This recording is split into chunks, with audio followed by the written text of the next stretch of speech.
Clarity is very important in your life. I liken it to when you're not clear and you're trying to establish a goal, it's like walking around in the wilderness without understanding that you're being deceived. You know that you want to go somewhere, but you don't know quite where that place is. So you continue to do things, hence you're very busy, and you can deceive yourself because being busy doesn't necessarily mean that you're on track to meet your goal. It means that you're being busy. What you want to do is to be busy with things that are God things versus good things. Every good thing isn't a God thing for you, okay? Because each of us has a distinct path.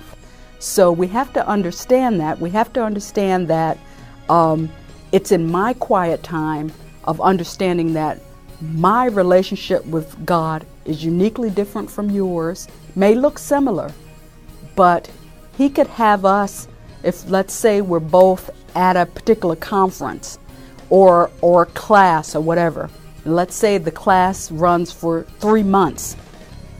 His goal for me may be stay the entire 3 months. And He may tell you, you only need 3 days because what I'm going to do with you, you're going to get immediately. So we have to understand that He speaks to us distinctly different and not, this is why the Bible says to compare ourselves with ourselves is not wise. When we don't take the time to delve into what God says and have a relationship with Him to understand how it applies to us specifically, we can be misled by looking at others and kind of wander in that wilderness without having clarity of what He has specifically for us. So we see that a lot in the world. We see people doing things because that's the way they've always done it, or, you know, they were raised traditionally that way and grandma did it this way. Kind of reminds me of the story where the husband asked the wife one time, it's kind of a segue, but you'll get the point. He says, why do you always cut off the ends of the ham before you put it in the pot? She says, that's a good question. And she calls her mom and she says, Mom, how come you always cut off the ends before you put it in the pot? And her mother says, oh, that's easy, because we never had a pot big enough for the whole ham.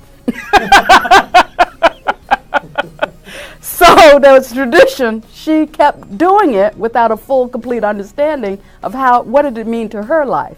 Similarly, we see that in Christian walks today. They'll do things because they've seen other people do it, but they've never taken the time to have a relationship with the Lord themselves and see, is that what they need to be doing at a particular time in their life? So a lot of people get caught in doing things that seem to be good. They're good things. There are a lot of good things, but they're not necessarily the God thing for you. And that's what you want to do. You want to understand the God thing for you.